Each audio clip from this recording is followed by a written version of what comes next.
Good evening.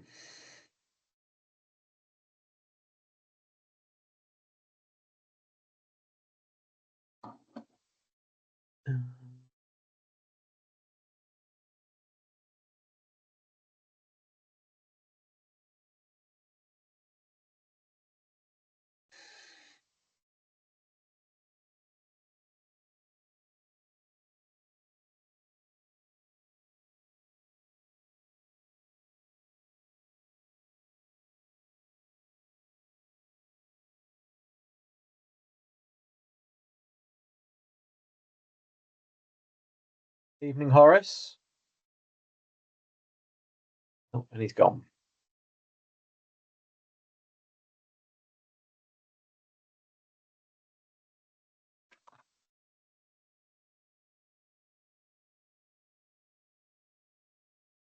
Evening.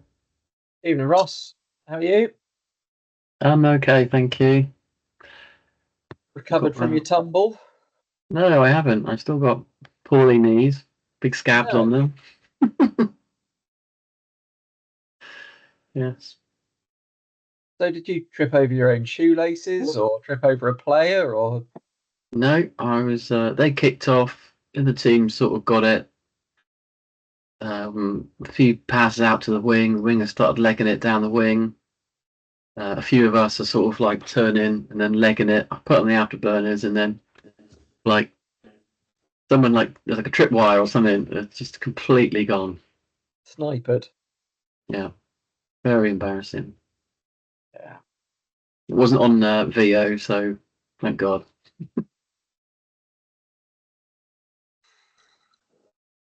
Well, at least you didn't get run over by anyone. Yes, that is that. Right, so how many have we got? We've got 8 people here.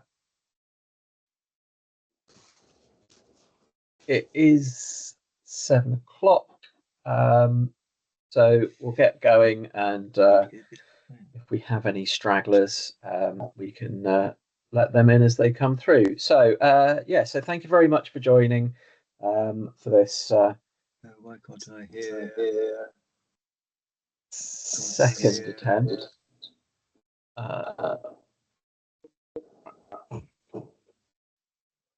Just going to mute Charles so we don't get his echo. So thank you very much for joining for this second attempt at some online training. It's similar last time. It's going to be fairly brief. We'll just be covering one of the subjects from the Big Five that the RFU have been pushing. I won't keep you all too long. There will be an opportunity for Q&A at the end. So I will begin by sharing that. Can we see the screen? Yep. Yep. Okay, good. It clicks through. Excellent. So yeah, just a quick reminder. So this is the Big Five.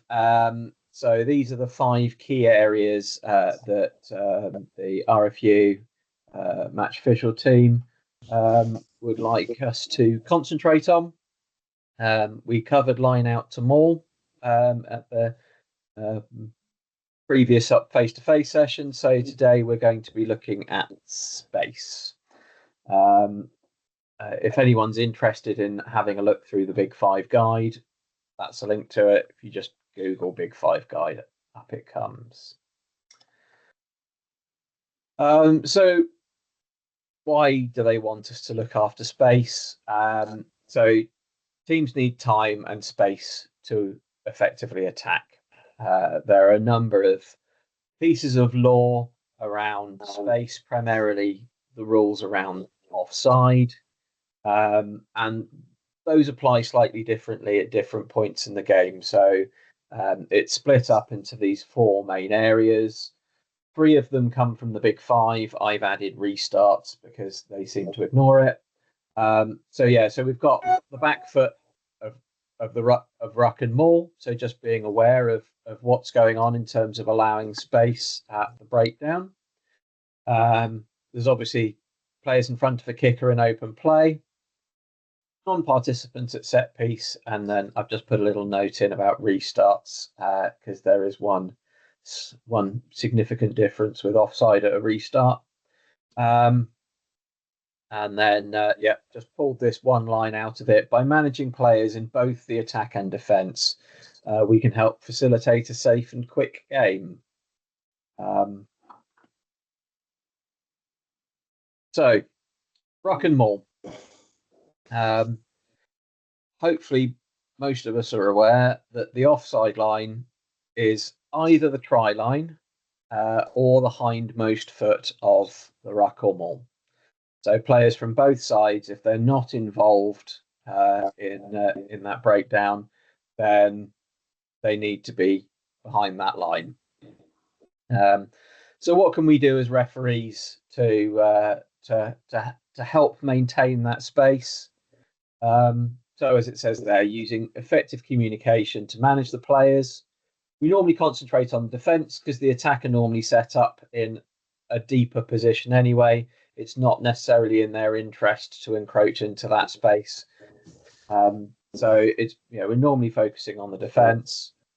We can use our voice. We can use our communication to control people and get them back. So call of back foot, get onside, move.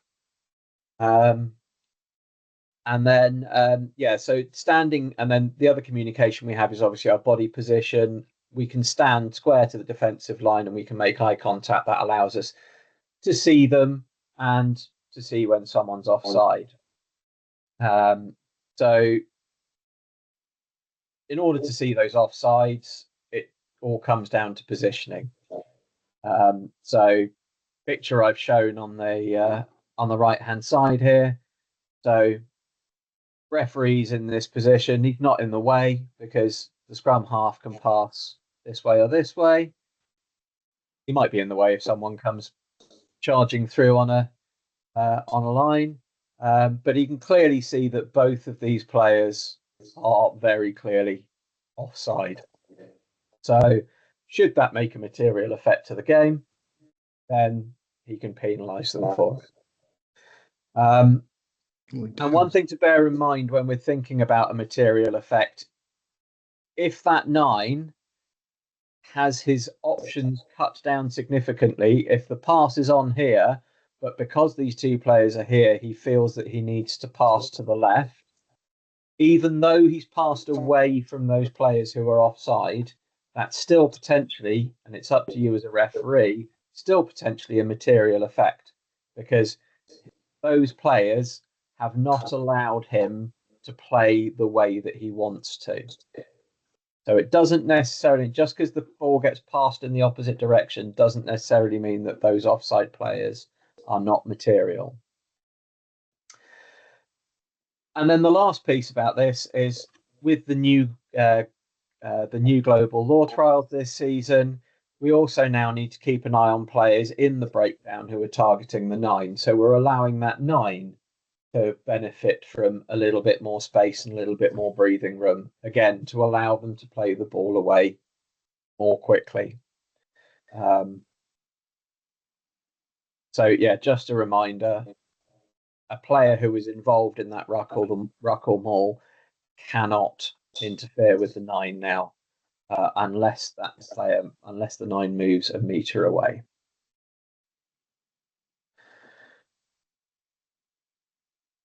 Okay, kicks and open play. It's not a mistake. I put a picture of Antoine Dupont there. So, from the laws, a player is offside in open play if that player is in front of a teammate who is carrying the ball or who last played it. So, last played it is the kicker. So, if a player is in front of the kicker, then they are offside. So, as it says here, offside player must not interfere with play. They must not play the ball, tackle the ball carrier, prevent the opposition from playing as they wish. And that has now been brought back in to include loitering in an offside position. A player who just stands in an offside position is potentially preventing the opposition from playing as they wish. So they're loitering. So what can we do about that? We can tell them to retreat. If they don't retreat, and you feel they've had a material effect on the game, then you can penalise them for it. Players can be put onside by the ball carrier, or the player who played it last, or a player who started behind the kicker, coming past them. They must retreat until they are put onside now. So again, they can't stand in that loitering position. And much as with everything else with our refereeing, effective communication is key. So you need to when the ball's kicked, when the ball's played, you need to identify those offside players. If they're advancing in an offside position, you can tell them to stop, you can tell them to retreat, or just a general call. Normally it's sort of 8 of the larger gentlemen who may well be in front of the kicker may be reminded that they all need to retreat, and now is not time to stand around and have a rest. So calls like retreat, 7, stop, and then let them know when they're onside. So if you've told a player to stop and an onside player comes past them, you can then tell them you're onside. It can be quite useful to call all onside. So once that rear player, say for example, one of the wingers has kicked it and they had the fullback behind them. As that fullback hairs up the field and puts everyone onside, once he's past the player that you consider to be the furthest forward, you can call all on. Another thing that you can also call is so if someone kicks it and you believe that an opposition player touched it, so if there was an attempted charge down, you can call touched all on because as that player has touched it, the ball is now then everyone in front of it is now no longer offside. The other thing that's worth mentioning here is that there was a law clarification last season around offside players when the ball goes into touch. It was a fairly convoluted answer, but to boil it down into something relatively simple, it's that when the ball goes into touch, it is dead, and the offside player, there's now no offside, so those players are no longer offside. So it's a question that came from French, predominantly about taking a quick throw in with offside players around them. I think as part of that answer, it also included, if they are within the 10 meters, so the old 10-meter law, they still have to retreat. They can't get involved. But the best place to look for more detailed information on that is the World Rugby website. Just go to the clarifications and you will find it there.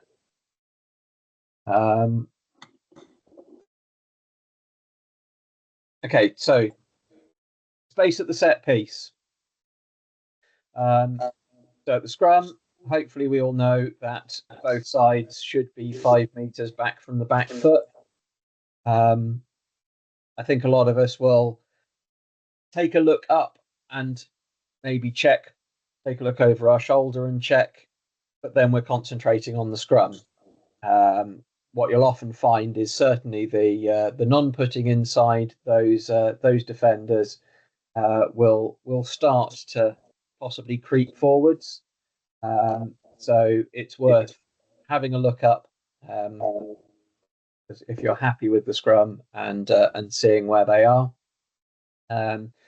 The other thing to note now is, again, we've got this new global law trial for the scrum half. So whereas previously that red scrum half could follow the ball back as long as he didn't get into this space here, now the furthest that he can advance is the tunnel.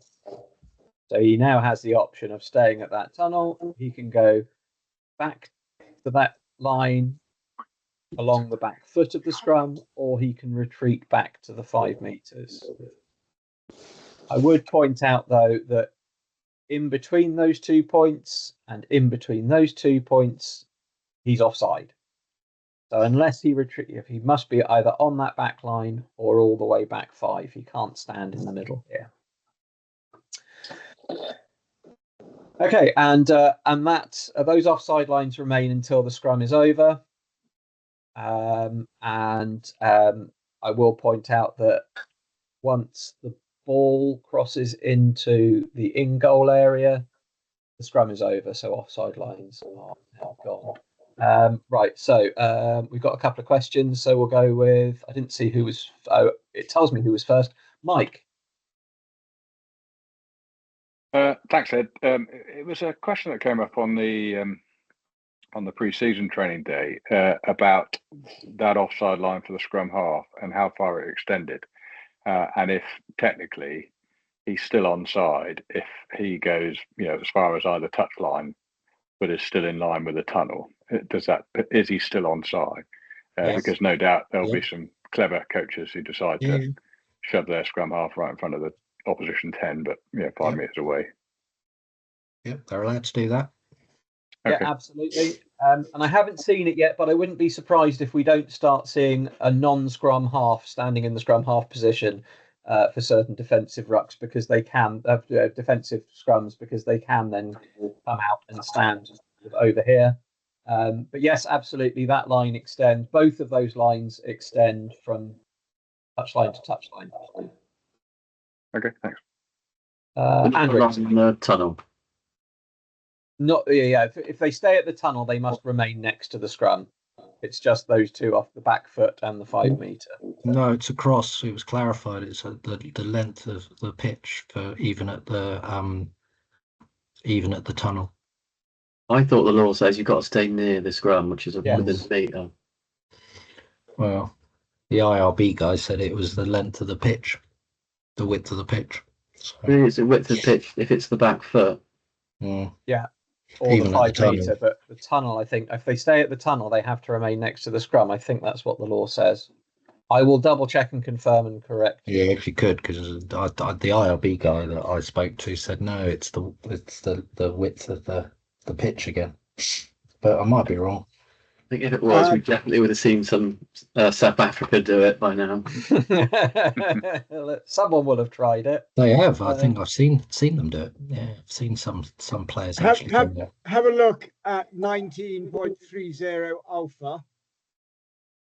19.30 alpha says it takes up a position near the scrum with both feet no further than the centre line of the tunnel, and that's when the play in the scrum begins. Yeah. And near was clarified a long time ago as being 1 metre. But that's for when the scrum begins. No, that's once play in the scrum begins. So that's when the ball's been put in. Yep.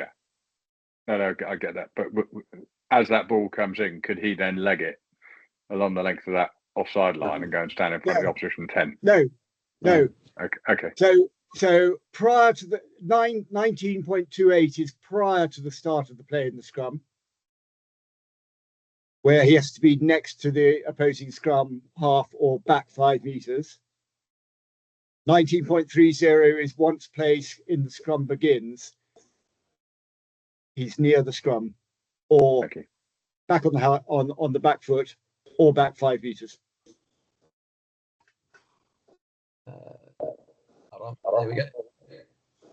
Sorry, I'm a bit late to this, but what I heard at the Somerset and the joint meeting we had, specifically saying anywhere across the pitch. That's only at the back foot. For the back foot or the 5 metre.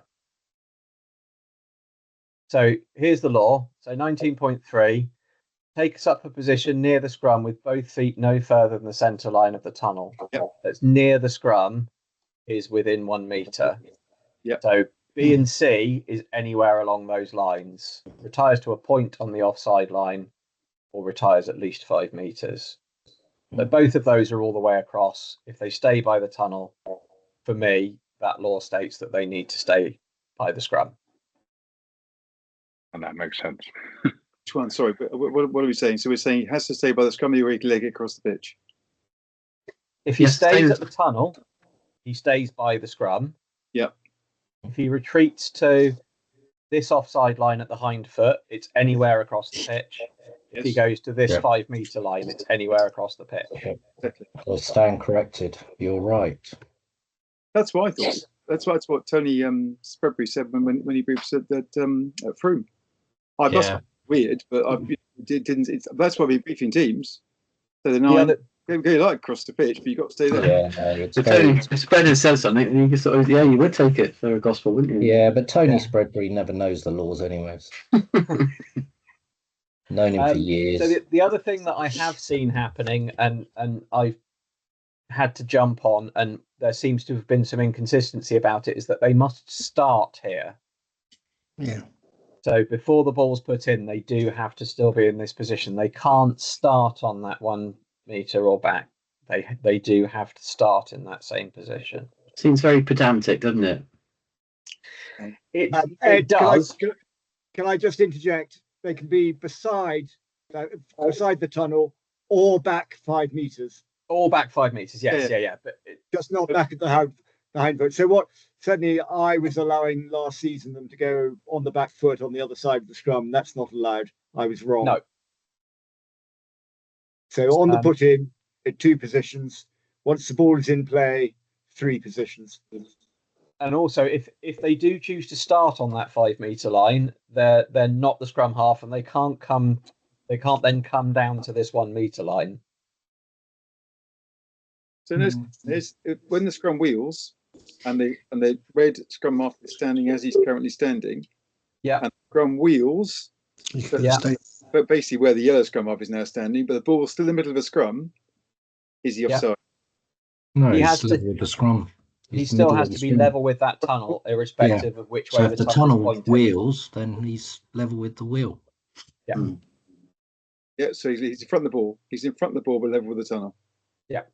That's legal. Well, he shouldn't be in front of the ball, because if the scrum's wheel that far, it's more than 90 degrees, and you should be Yeah. resetting it. Yeah. My point being that as you get to 89 degrees, he's offside because he's forward of the ball. But you don't, Well, he's because He's level with still the onside. If the ball hasn't been hooked, you blow up and reset the scrum anyway. So that's the Yeah. quickest way to do it, Paul. Andrew, you have your hand up. You get a situation where the ball can be quite far forward, even they're still doing a job probably, and haven't gone past 90. And he could then technically be offside because he's meant to have both feet behind the ball. Anyway, that doesn't matter, it's fine. I'm sure it won't come out that often. I haven't seen it yet anyway. They basically just bugger off anyway. Andrew. Yeah, thank you. Good evening. I've had a few questions, most of them actually been answered. The only one that remains now is that number 9, that red number 9. If for whatever crazy reason he wants to come around the other side of the tunnel, but stay behind that line running through the middle, that's not allowed. No. If he wants to stay with the tunnel, he stays where he started. Roger. Okay. If the yellow scrum half starts the other side of the tunnel, he has to go that side as well. Yes. Yeah. The Chip person side putting the footing ball in is- decides which side he goes. Because you do occasionally get a left-footed hooker. Yeah, but he's still Um, away. So at the line out. So again, hopefully we should all know the primary offside lines at the line out are 10 metres from the mark of touch, or behind the try line if it's closer than that, and they must remain there until the line out is over. The non-throwing team must have a player in the 5 metre channel. I've had a few issues with that this season for the first time ever, of them not putting players there. Just be warned that if they're in, as long as they're in the 5 metre channel, so you could have a winger 10 metres back and they're still in the 5 metre channel, so therefore they're deemed to have been the hooker. No, because it does say in law that they need to be 2 metres and 2 metres from the mark of touch and 2 metres in from The minimum of First 2 man. metres. I don't think it says minimum. I think it states 2. I think you'd find that, because I remember clarifying this when I was doing it, that as long as there's someone in the 5 meter channel, and they can be as far back as they like. So there's another question. Let's check. Let's check. I always thought, 2 and 2. I'm not being, it's I can understand that. I've got right touch, quick throws. What's a touch? Ball not turn around, quick throws, line out. 18-15. Sorry? 18-15. Non-throwing 18, team must 15. have a player between the touchline and the 5 meter line. The player stands 2 meters from the mark of touch on their team side of the line out and 2 meters from the 5 meter line. Oh, they've changed that recently in the last few years then. So this team do have to have this player here. But 2 and much 2. to LJ's surprise, when we spoke about this last season, the receiver is optional. They don't have to put a receiver in. So one of the key parts of this is, and again, it's down to you to decide when the line out is over. So essentially, the line out is over when the ball leaves the line out, or the hindmost foot of the maul crosses the mark of touch. So if a maul is formed from the line out, it's when the rear foot crosses the line of touch. Do you That's think when they on TV rugby they do that, or they just sort of, as soon as the ball's down, they're like, everyone piles in? Yeah, probably. yeah. They do it. Not necessarily. So it depends on which referee they are. They sometimes hold it, but as soon as the maul starts moving, generally they bring people in. Yeah. But, did everybody notice Hurd being massively offside in the second England try in the World Cup Yes. from the line out throw? So the one slight caveat to this is that players are allowed to run in from that 10 meter line once the ball is thrown, on the off chance that it goes over the 15. Is it If it once it's doesn't- thrown or once it's past the 15 they're allowed to move? Because Once the it's- ball is still in the line Once until it's it passes the thrown- 15 meter line. Once it's thrown, they are allowed to advance. If it doesn't cross the 15 meter line, they must then retreat. Is that right? Because I got Right. Laws. It's the classic long throw, isn't it? The classic long throw. You got three. Yeah, but originally you weren't allowed to advance until the ball had left the line out, which meant it had to go past the 15 before you could advance. I thought it'd always been, It's always been as soon as the ball's thrown, as long as it's going long. Because we were tasked to at panel level that we had to 18. make sure that the offside AR watched to make sure that the person did not move until it crossed the 15 meter line. Well, Return to the line out. Yeah, players not participating in the line out must remain at least 10 metres from the mark of touch on their own team side or behind the try line if this is nearer. If the ball is thrown in before a player is onside, the player will not be liable. Where? 18. 36. 36, yeah. Once the ball has been thrown in by a teammate, players who are not participating in the line out may move forward. If that occurs, then their opponents may also move forward. If the ball does not go beyond the 15 metre line, the players will not be liable to sanction if they immediately retire to their respective offside lines. Oh. Yeah, and that must be a clarification, because we were specifically told 2 years ago in the RFU panel to watch for that and not allow them to advance until it passed the 15 metre line. If you think about it, And it's quite interesting that the opposition can also, move if they Yeah. see their opposite number running forward for it. Yes, they are. They can actually. Yeah, okay. That's a I'm aware of that. It's less of an issue at our level because generally most hookers, if they're throwing it over 15, you can pretty much guarantee it's not going to be straight. So we've got other issues. Not true. or straight enough, as you say, Ed. Straight enough. Straight enough. Yeah, I used that the other day, Ed. Yeah. Let's get on and play some rugby. But yeah. So yeah, the key. I'm glad I've for come me, to this meeting. I've been duped 3 times now. I'm glad I came. Absolutely, Chris. So the key bit here Yeah. for me is it's about getting those 10-meter lines set to begin with, and I would reckon you be hot on it from fairly early, or from the outset in the game. If you set your expectations and the players know that you're watching them, and you are telling them to get back, and you're telling the hooker to not throw in yet, I want those players back, and you're shouting at them to go back, then they know your expectations. They know that you're watching it, and that's what creates that space. Because if they're both 10 meters away from each other, so you've got 20-meter gap between them, even if they do start running slightly early, it's unlikely to have a significant material effect. However, if they're both starting 5 meters away, then there's a possibility that they are going to have a more material effect. So it's getting onto it early, making sure that they're setting those lines, and being in a position to be able to see those lines. So where on Horace? I was going to say, can I suggest that you get communication with the tens, and have an agreement with the tens. Like in my briefing, I always we talk to the tens and tell them what's going to happen, and put the responsibility on them so that they know it's their job to keep them back, and you're the ones you're looking at. Okay, but it's making that eye contact, I think, from there. If you're at the front, if you stand at the back, and I've seen lots more referees stand at the back at our level, which I'm not too sure about. I think you've got to make sure you're doing a lot of rubbernecking. That's because we're old, Horace. We can't run that fast. Let's run in. No.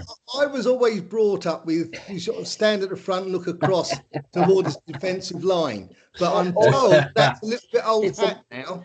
Modern Also, day, Horace, you stand where you can see the best and get to the next phase before they do.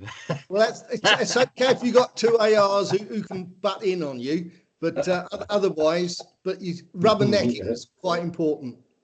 Also, Horace, quite a few of these chaps are significantly taller than me, so if I spend all my time standing at the front, I can't necessarily penalise see through them. them. They've got to go on their knees. It all depends what the more realistic throw will be. If they're midfield, they're hardly going to catch and drive, so you can stand at the back and wait for the pop off the top, and you're ahead of them. Yeah. But by stand at the back, we mean in here, not standing on the mark of touch facing in. Really the only time that's acceptable is if you do have 2 ARs watching your back. Don't stand there like in the crucifix position, holding them back. Mike, you have a question? I have, but I just a bit of a quick comeback on that then, Ed, because at the Froome session, I can't remember the name of the referee that had our group. He was very specific in his advice that that's exactly where you should stand. And we had lots of conversations about where people felt was best and who could see what and what have you. But his absolute advice. And was that Wookie? Did you say? Yes, it was Wookie. I'll tell him to shut up. Yeah, was stand in the middle, and to be fair, that's where I've always stood and always felt most comfortable. So I'm surprised that's not considered a. So if you are standing in the middle at the back facing this way, pretty much the only things that you can see are if the ball is straight and if anyone's jumping across. You're not going to see the offside lines. You're not maintaining the space. It's actually quite difficult to see all the way at the back there. It's difficult to see a dummy throw or a double pump. You can't see the naughty props at the front who are interfering with each other. You're not going to see if it's not thrown 5. The number of things that you can't see there are outweighed by the number of things that you can. You got to remember, Wookie has 2 ARs. He's referees at championship level. He's got comms. They're professional players, so they're not going to mess around. There's a high lift, so you can clearly see what's going on anyway. For our level of rugby, you've got to stand in the best place that you feel comfortable, that you can see the most likely events that might happen and be in a position to get to the next phase. Now, if that's at the front because you're a young whippersnapper, then that's at the front. If it's at the back because because you're old and fat like me, it's at the back. There is no right or wrong position to stand, depending on your size, weight, speed, and the position of the line out on the field of play. Yeah, so I am very much in the old and fat camp, but I do tend to, for the first few, I will stand towards the front so I can eyeball everyone and make sure that they know that I'm watching them and I can see what they're doing. Then, as Chris said, yeah, for midfield line outs, I generally stand back here. And at the end of the day, you know, like for instance, North Dorset on Saturday, if the sun is low, you on one side of the pitch you always stand at the back, and the other side of the pitch you always stand at the front because the sun's in your eyes. So you might there are considerable factors that you've got to weigh up. Okay, thanks. The actual question was, and it's not totally related to this, but I'd be really grateful for some sort of clarification. Again, we had a discussion about it at Froome. When can members of the line out leave the line out to begin the process of getting ready to bind into the maul, or to take a ball off the top, or whatever that might be? Because there seems to be, you know, you watch the Lions this summer, you know, everybody left the line out instantly and ready to sort of, you know, go into a charging maul, which I thought we couldn't do anymore. But, you know, what can they do? If you watch the Premiership game, and I'm glad he did it, I can't remember, I think it was Exeter had a try marked off because they had a 5 metre line out. 2 people came out before the ball was thrown. As the jumper came down, they drove in and drove over. And the TMO, although the try was given, the TMO come in and said they'd left the line out early. Yeah, I think. But there is a. You're right. So what is the law? You can't leave a line out until the ball's been thrown. So when that ball's thrown, you can leave the line out as long as you're in a position to receive the ball and keep moving. Yes, the key is to keep moving. If you're one of those supporters, like for instance, if you're a prop at the front, as the ball's thrown, you can start moving to the back to drive in on the maul, but it has to keep moving. If they go early, then stop, and then drive in, then that's the offence. So you've got to keep that. It's got to be dynamic. As long as it's dynamic. And the receiver, the initial receiver, can he drive into once the ball's thrown? Yeah. Yeah. So once they've come down with the ball, he can actually just drive into that maul. Yeah. Okay. Good. Thank you. What he can't do, and what you occasionally see happening, is that receiver runs in at the front and catches it on the 5. They can't. They're not. They shouldn't be allowed to do that because they're actually joining the line out. Unless another player comes out. If they switch with someone, then that's absolutely fine. But there was one of the, I think it was a French women's try that was given, and she came in and took it at the front, and no one else left the line out. But can they do that dynamic? Can they do that dynamically? I.e., as soon as the receiver steps forward, somebody steps out, or is that? Yeah. If someone if they're changing out, then that's allowed. I challenge anybody without a camera to get it perfect. So as long as there's one going in, one going out, and the ball at the time the ball's being thrown, you're okay. Just play on. Why don't look for issues. Not looking for issues.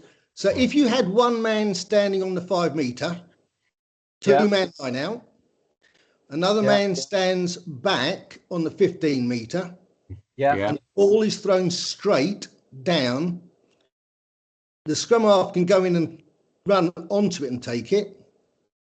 Once it's past the 5 metre line, isn't it, Ed? It has to have passed the 5 metre line before they can join. I think as soon as it's thrown.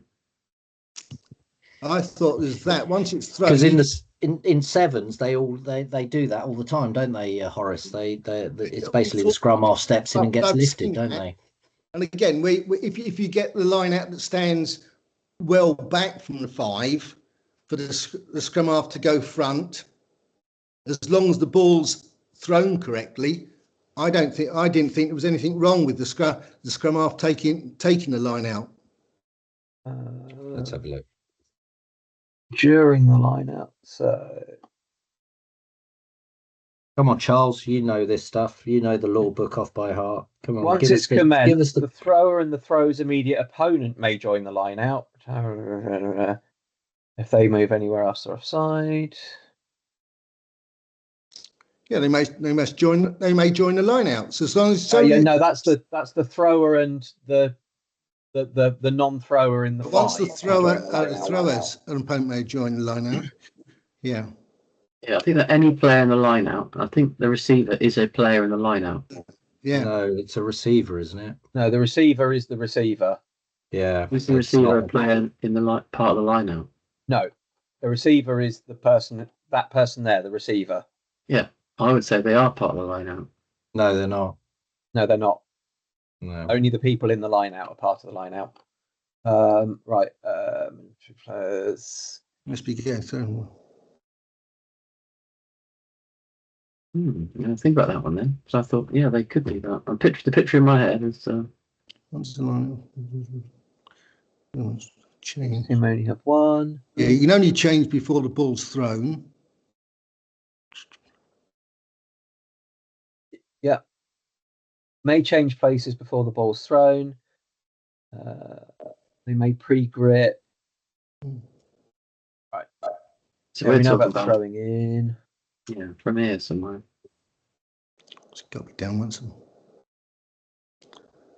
Go on, now we're asking. The player in the line out may compete with the ball, but that's not the receiver. I think the clue is in the title. He's the receiver.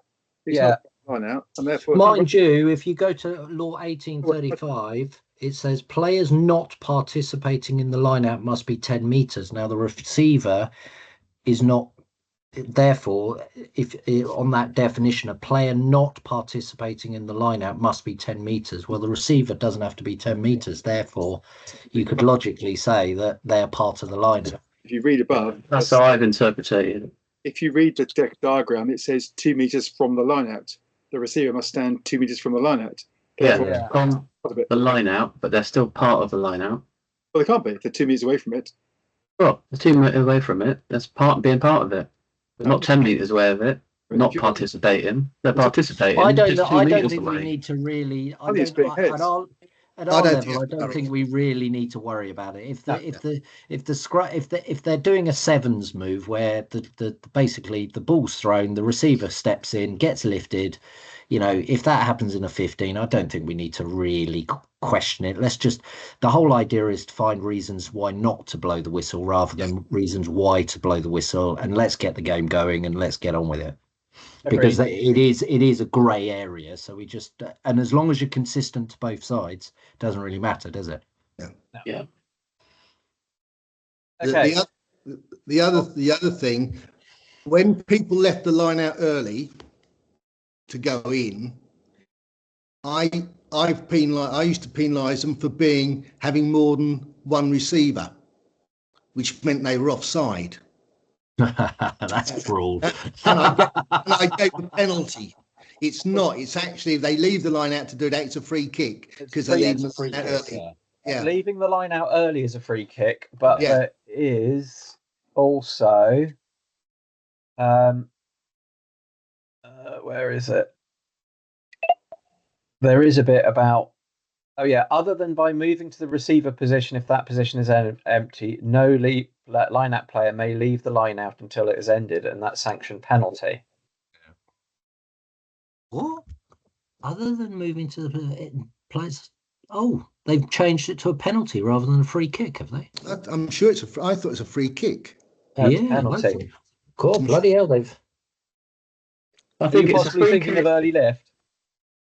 I think it's a free kick before the ball's been thrown, but if it's by the sounds of it, it's the non-throwing. If you're a non-throwing side, leaving the line out's a free kick, whereas actually, by the sounds of it, other than moving into the receiver position, that's confusing because that contradicts 1817b.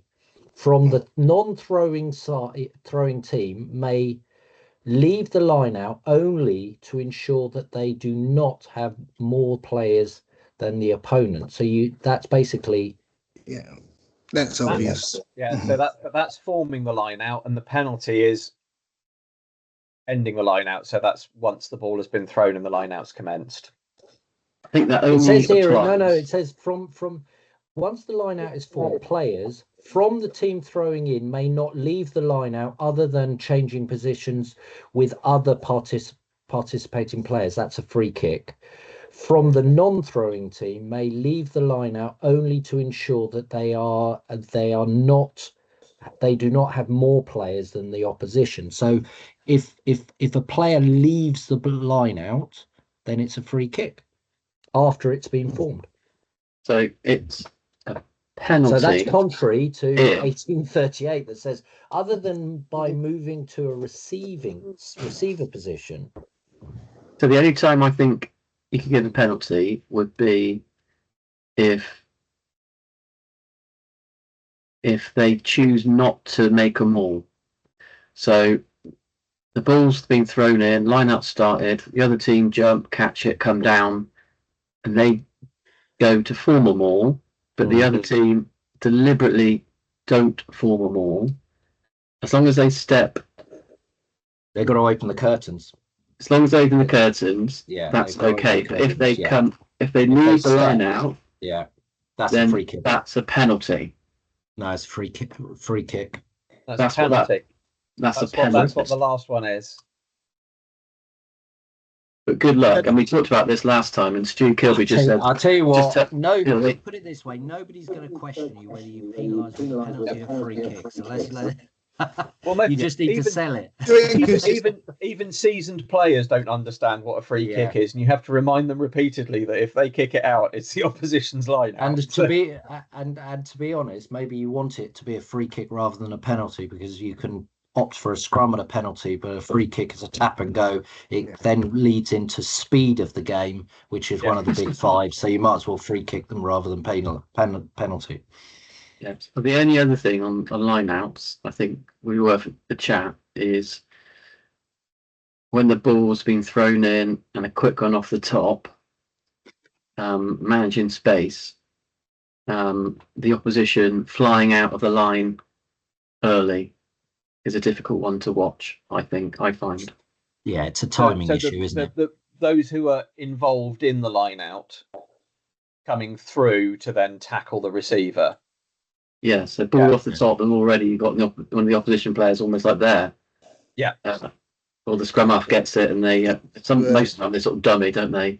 Whereas the other player flies past. Yeah, that's a hard one, I think, to manage the space. Yeah, well, I think yes, because that receiver needs to pass the ball away early because the opposition players, the non-catching team who are in the line out are pretty close. So it is conceivable, and but it's difficult. You're right, because you're not watching them. You're watching all sorts of other things by that point. Yeah, and everyone on the sideline is watching them, and you'll hear it if someone's offside. Yes. Yeah. The thing is that they're not meant to close the gap either, so there should be a straight line when the ball is caught. Therefore, if that player is slightly in front of all the other players, and then goes through from the top, then that's your trigger, isn't it? I had this exact thing the other day. What was causing it was that the throwing in team were only putting 4 or 5 in, and everyone was bunched at the front. So everyone was standing from the 5 back. The other team, the flanker's right at the back, is he? The flanker was standing on the 15. So he then had an absolute clear line and a clear shot at the receiver. Yeah. So as soon as it came off the top, he was ready for it, because he obviously, if the opposition are calling a 4-man line out, you know that they're going to play the ball away. They're not going to set anything up. So he was absolutely, ready and raring to go. So as soon as that ball was passed off the top, he was then herring it straight for the 9. And he was pretty quick and doing pretty well at it. And I explained to the throwing inside, you just need to put someone further back. You need to get someone to stand in that line, because he had all the space in the world. And it's easier to. This is one of the things. If it's a short line out, actually standing at the back, where they formatted like that, gives you that vision to see if that guy jumps early. And actually, if there is a straight, that's one of the reasons why Adam stands in the mid channel, is because if there is a short line and someone's right at the back like that, he can clearly see when the ball leaves and out the corner of his eye whether that back man runs forward, Ross. So if there are any short line outs like that, do go to the back, because you'll see more. And then maybe you'll be able to see that one, Ross. Yeah, there's a lot going on. As an ex open side flanker, give him his first hit on the fly half, but then tell him off after that. Well, maybe two. If he gets an intercept, just penalise him. Okay, brilliant. So the last one is restarts. So kickoff, restart on the halfway. Players from the kicking team must be behind the kicker when the ball is kicked. The reason I put this in, and the reason I just wanted to point it out, is just to remind everyone that this is the time when an offside leads to a scrum, not a penalty. There are no options. The only thing in law that you can sanction a player being in front of the kicker is a scrum. But please do think about materiality. Ed? Yes. Just remember what the South Africans did. Yeah, they changed that. They've clarified it, haven't they, Horace? Because the South African, he deliberately went in front. The ball was kicked to him. Yeah, well, that's under a different law, though, isn't it? It's under intentionally breaking breaking the law. Yeah, and you penalise. Yeah. Yes, and that's a penalty. But what we're talking about here is that the kick is legal, but we've just got one of these players in front. It's and like I say, material. If they are clearly in front and they're the first person to get there and tackle the player, then bring it back for a scrum. But comms are the key here, aren't they? If you should be able to shout, "Oi, 7, stand still," and then they usually stand still, and then you can play on. But yeah, so I always, if I'm having issues with it, I remind them each time behind the kicker, and occasionally I will say behind the kicker when he kicks the ball. And you see it a lot. You'll have people starting to run up, and so they're crossing the line slightly early, but the ball goes in a different direction. Just have a word with them after and say you need to look at your timing on that. And then the other thing, and this came up very recently in a what's the Southern Hemisphere game competition called? Championship. So in the championship, you had a South African player who I suspect was going to punt the ball over to him. So goal line dropout. He was punting the ball over to his mate to then take the goal line dropout. He unfortunately drop kicked it. It crossed. It crossed the try line. Didn't go 5 meters. An Argentinian player who was beyond that sanction line ran in, picked the ball up, and scored because he had try. He had the restart was, although not correct, had happened. What an idiot! Well, we saw that. Where was that the other day? Where I saw that they broke clear, ran the length of the park, and then I think it was a Fiji's game, and the guy needed a hat trick and to become some record or something. So they waited for the guy to catch up and then handed it to him forwards. Oh no! Sorry, forward pass, scrum 5. Yeah. Well, it's a goal line dropout now because the forward pass in goal, it would have been a goal line. It makes it does make working out whose dick of the day go out much easier. So just a note here. So on try line dropouts, as they're now called, or 22s, players from the kicking team must be behind the kicker when the ball is kicked, and players from the non-kicking team must start beyond the sanction line and must not delay or obstruct the kick. So if this player here wants to charge it down, he can do, but he has, when he charges it down, he must be outside that sanction line, outside the 5 metre line. It's more of a concern for try line dropouts because the sanction line, the distance between them is much Ready, love? is normally much closer. For a 22 drop, the kicker will normally be well within the 22. They won't stand on the line in order to prevent that potential of charge down from that position. Can I just ask a clarification, please? Because I've just noticed something. Yep. It's called try line now, is it? Not goal line. It is. Yeah. What did that happen? That happened last season. Last season. Ah, okay. Thank Or you. should I say the change in season? It was part of the making it more. They went through all the language and made it more understand.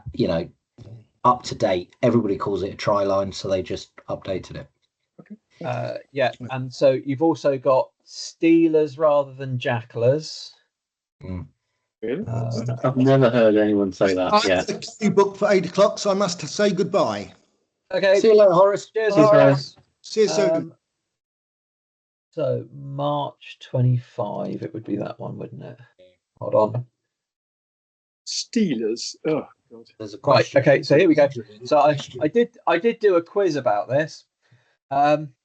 It must have been when you were faffing about on a mountain. I was up.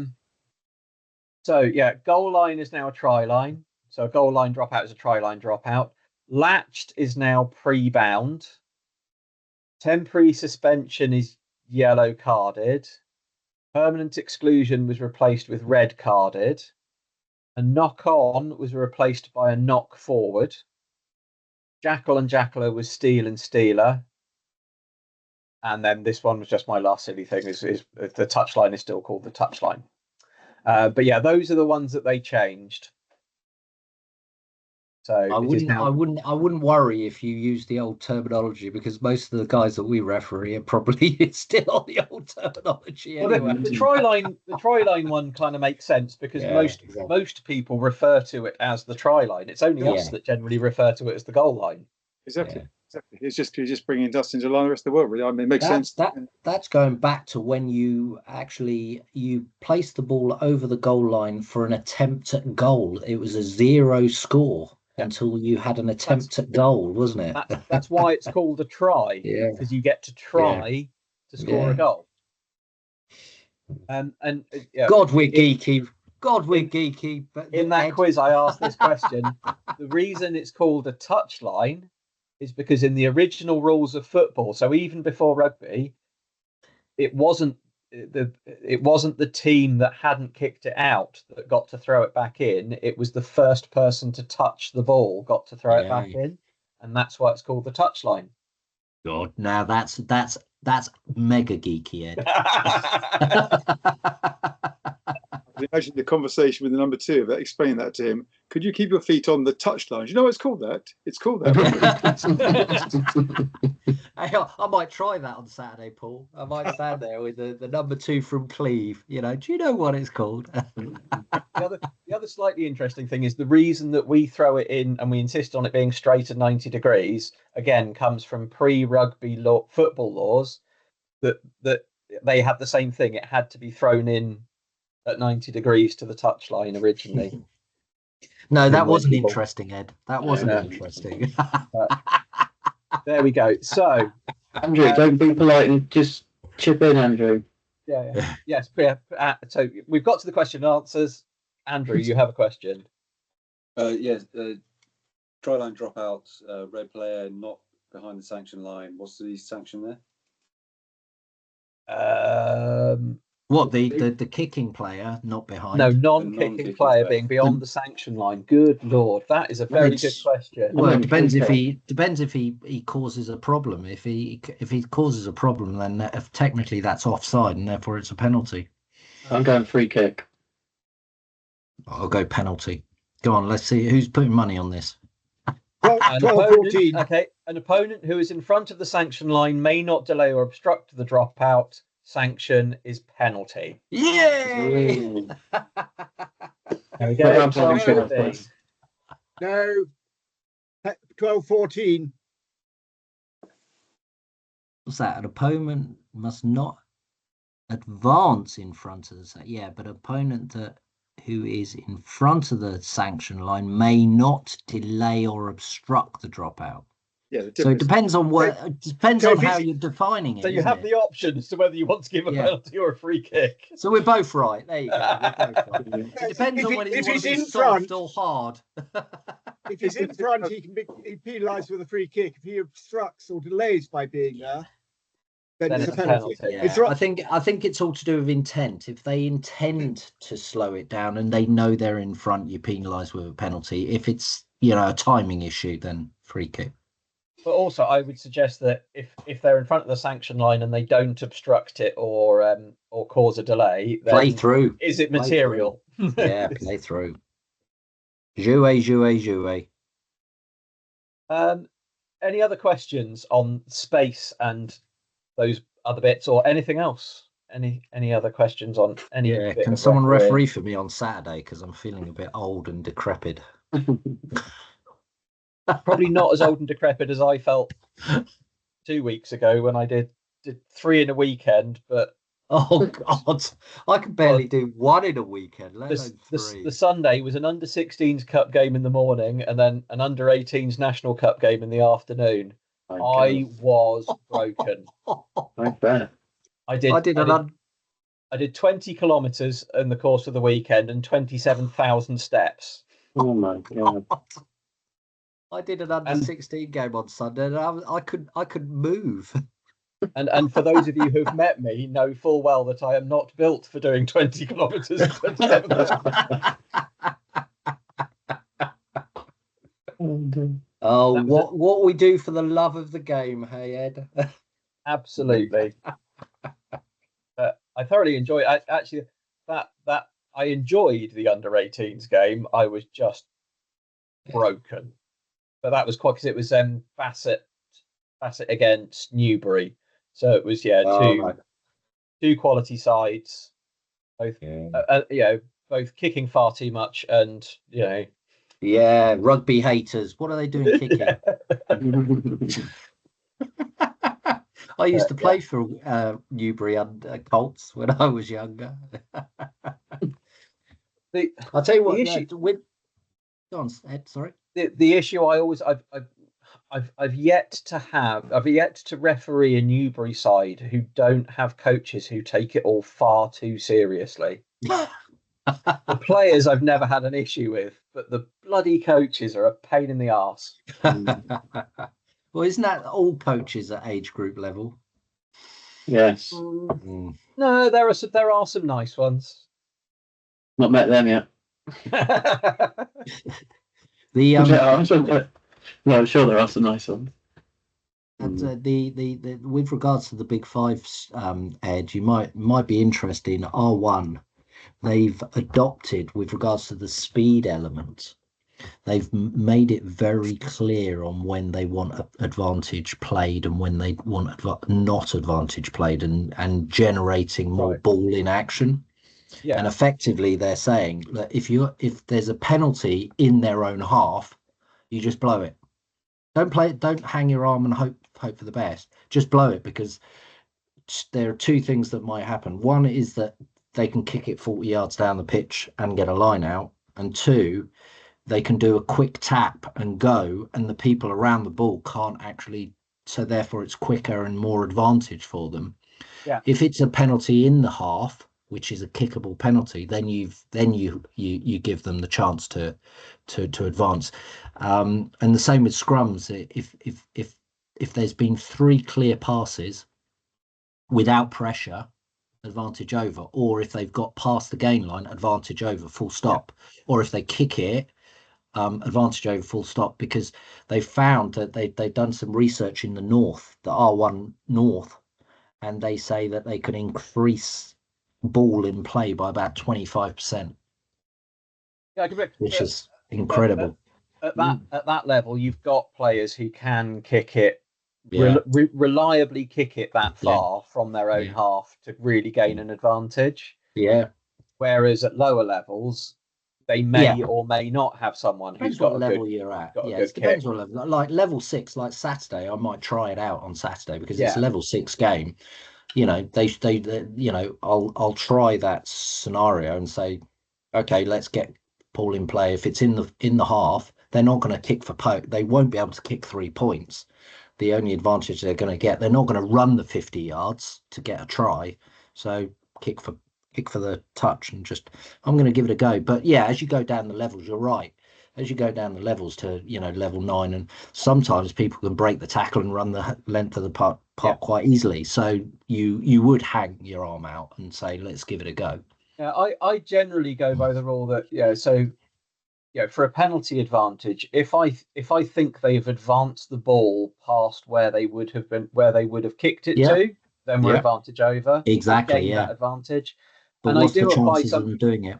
I do apply something similar for scrum advantage, where it's either if they've got 3 phases out of it, and even if they've moved sideways, if they've got 3 phases out of it and haven't really been under pressure, then that's a tactical advantage. So off we go. I would say if they cross the gain line, if they're past where the infringement was, then they've probably gained more than they would have done had they had a scrum. And my view would be that actually, what is a scrum? It's a restart. It's a stable restart. So actually, if they've had one ruck, which is stable, clean ball, around about the same level as where you would have awarded the scrum, that is the equivalent of a scrum advantage over, get on with it. There are obviously exceptions to the rule. For instance, if there is a scrum that is getting absolutely dicked, you give them as much chance as possible to gain the advantage, don't you? Yeah, absolutely. Otherwise, and the other one with kicking it, because a lot of people seem to think that as soon as you kick it, that's advantage over. Oh no, it's where it kicks to. If it goes straight to the winger and he runs in, that's not advantage, is it? Or if they kick it straight out, that's the most obvious one. But yeah. No, it's just interesting, the stats that were coming out at North R1, and they've actually implemented it, even to the extent. See you, Andrew. Even to the extent that they've told the clubs, this is what we're doing, and also, if there is an injury, if there's a scrum and there's an injury to the front 5, they will stop the clock. If there's any other injury, they're playing through. At line out time, if there's an injury to the hooker, they will stop it. Otherwise, they're playing through. And they've told the clubs that, to expect that don't send on your send on the physios, but don't expect us to stop the game. We're going to keep going, which is it's quite interesting. In the north of England, they've done so superbly well, and you've got to be fit. Referees got to be fit to keep up with this, because also so do the players. I think level 8 and 9 players aren't going to thank you for increasing the ball and play time by 25%. Well, to be honest, I used to enjoy when I went down to level 8 when I was a fit referee. When I went down to level 8 from level 5, I used to challenge myself not to give a scrum or a penalty all the way through a game and see if I could run them off their feet. My record, I think, was 3 penalties in a game and a couple of scrums, and every other, it was in play all the way through. No, I need to give myself a bit more of a break a bit more often than that, I think. I do now. If I'll just blow the whistle because I'm tired. I'll just there's something wrong here. Let's have a scrum. Cheers, Brian. Cheers, I think that's called doing a Bryn, isn't it? Yeah, most definitely. Someone got knocked to it that. on Maybe over I there. I should need dye to my catch up. hair. What do you reckon? Dye my Mm. hair. Brilliant. All right. Well, Ed, thank you this very has much, been gents. great. Ed, this has been great. Well done. Thanks, Ed. That's really good. Thanks, Ed. Thank you. And yeah, hopefully see some of you in a couple of weeks' time for the face-to-face. Where is Brilliant. it next? Face to face, Ed. I'm So, hoping for the Southern one. Hoping. so Paul's doing one at Oaks. I'm just waiting. I'm just waiting to confirm, but it may be Devises. Ooh. Just for Paul, somewhere a let me little know bit different. when the Oak Medians one is. Again? Send me an email to say when the Oak Medians one is, and I'll join 29th. you. Be on there. It'll be on there. 29th, is it? 29th. Of this month? Yeah. 7 o'clock. Yep. Wednesday. 29th of October, Oak Medians. Okay, I'll be there. If Leicester ever comes back to me, she hasn't done so far. Well, thanks, Ed. I'll see you when I see you then, boys. Yeah. Cheers, guys. Good luck Cheers. on Saturday, those that are reffing. Right. Thank you. Okay. Cheers. You're right, Ed.